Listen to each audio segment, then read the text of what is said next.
Razer finally came out with an update to the Wolverine line of controllers, and this latest one for Xbox packs quite a punch. It seems to address a lot of glaring issues that players complained about while adding a few niceties to keep it more in line with the controllers in its price bracket. So let's take a dive and see what makes this controller worthwhile.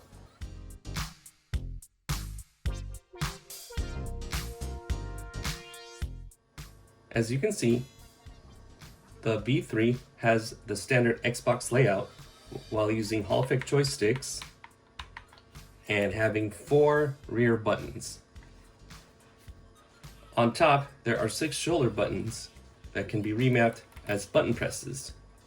A convenient feature that would have made the controller a lot better would have been macros, but alas, it's a feature that is missing with this controller. Another thing that was disappointing is that the controller settings can't be done on Synapse. You'll have to use a separate app. So unlike the rest of Razer's products, they still haven't given us an all-in-one suite. Although the app does work, I still find it a little bit sloppy in use. So we'll take a look at that in more detail later. Now when it comes to comfort and grip, this is definitely one of the more comfortable controllers on the market. Although it would have been nice if the grip wraparounds had more of a texture to cover the area to minimize grip slippage, such as here and over here. There's not really all that much. Now the back buttons are perfectly placed, and as you can tell, my third and fourth fingers can be immediately be accessed if you opt for that sort of style. Overall, it feels solid but not really cumbersome.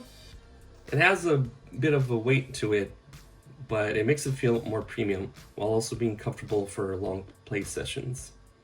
Now when it comes to the D-pad, overall it does feel very good, but when I actually put it in use, it was a little bit inconsistent where it almost felt like the characters didn't want to move to left and right very clearly.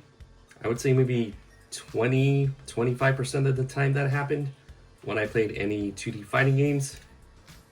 But aside from that, overall, you're able to execute dragon punches and fireballs, circular motion effects without problems, same with charging effects. But I do recommend that you try this controller, get it from Amazon and see if it works for you. If not, they have their 30-day return policy and you can always send it back. Now, one thing I definitely like about the controller is all the accessories that it comes with. Here you have braided cable, which I pretty much don't really use, but there's an example of how it looks. I mostly prefer wireless, so I keep it inside the box. And then they have these styrofoam rings, which aren't really accessories, but more like they'll protect your thumbsticks while you keep them in this case, which is another feature that comes with it. So you put the 2 extra thumbsticks here. The dongle, which you see here on the Steam Deck OLED, also goes here, and that's another thing that comes with the Wolverine version 3 is the dongle. Now keep in mind, when it comes to connectivity, you can either use it in wired or dongle mode. To my knowledge, there is no Bluetooth mode. So if that's a deal breaker, for me, it's fine either way. Now take note, in order to get 1000 Hertz polling rate on this controller, it can only be in the wired PC mode. Otherwise, it's going to play in 250 Hertz mode in the wireless adapter mode, and if you play on Xbox. So keep that in mind when deciding which way you're going to play, either on PC, Steam Deck, or the Xbox. But aside from that, overall, good job Razer. I've liked what you've done for the most part. The D-pad is the only issue aside. Now, as mentioned before, the V3 comes with 6 shoulder buttons, including 2 that are supposed to be used like for a claw grip style of play, which I don't really do. From what I've seen, it can cause cramps or long-term damage to your hands, so I don't recommend such a style of play. Now, as you saw before, there are 4 rear buttons, and they sit pretty flush, as you can tell. They are mechanical switches and very responsive, and the X, A, B, Y buttons are also micro switch. So, I mean, and the D-pad as well. I mean, everything about this, the buttons are really snappy and very quick. I felt the response time was really good. Now, when it comes to first-person shooters, this controller has excellent thumbsticks. I found them very responsive, very snappy. I mean, most Hall effects are that way, but these just feel a little bit more stiff compared to like other thumbsticks, but not necessarily in a bad way. Just they'll go back to normal really quick. I found them smooth whenever I played Doom Eternal, Resident Evil 4 Remake, and other 3D games. So this is basically what this controller was aimed for, was first and third person action games, shooters. I don't think so much 2D games, as it's not really Xbox's forte to make premium 2D pads. Although you could make a case with the Victrix Pro BFG having good quality 2D pads when it comes to those types of games. Now, when it comes to removing the thumbsticks, simply just pull it off, as you see here. And one thing to pay attention to is that it might be difficult to see, but there's an arrow there. And every thumbstick has that arrow. What you need to do is line it up right to the controller as is, and then push it in. So this is to make sure that everything is lined up and that, you know, of course you don't break the thumbsticks. So that's nice that Razer added that little visual feature. I'll go ahead and show the trigger lock system. So as you can see, both buttons press either one to the side, depending on what you're going to play. Shooters, just see the length of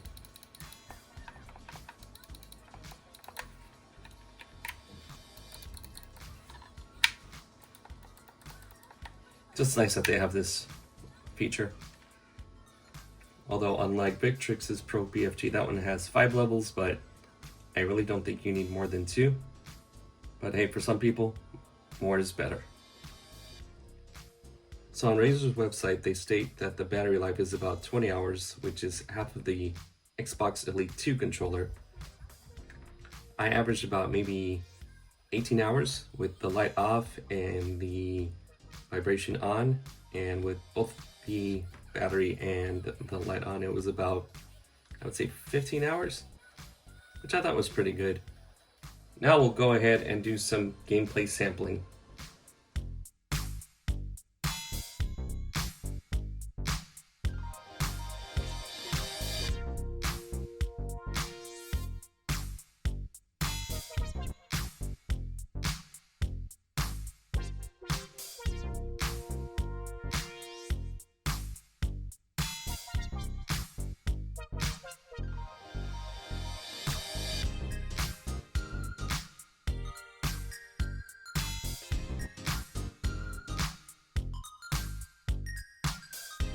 And now for some Pocket Fighter or Super Gem Fighter mini mix.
Now for some Doom 64.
Try and keep up, all right?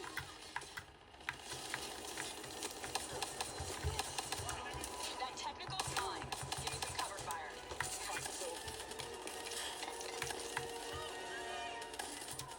Get to the bridge. I'll keep them busy.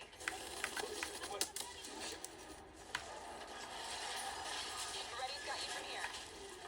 Better hustle. Pickup's 5 out. On me! On me! Exfil is across the bridge up ahead. They'll still be right on our ass. We've set charges all across the base to cover our exfil. We detonate as soon as we're across the...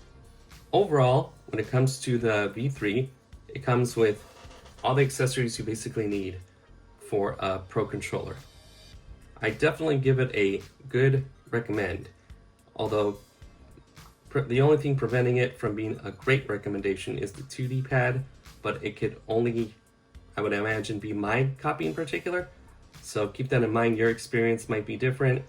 Mine is more subjective, definitely not objective. The joysticks feel really good. The buttons themselves, all over, mechanical, and the response time, really good. The lighting effect for the logo. I mean, everything as a package, I like the simplicity of it. I mean, it's got the textures, so it's nothing flashy, but it gets the job done. And it, like I said before, it does feel premium. So I really think you'll enjoy this. So if you're able to pay the $199 sticker price for this, go ahead and add it to your Xbox collection as soon as you're able to. And for today, that about wraps it up for another review. Thanks for watching. Until next time, have a good rest of the week.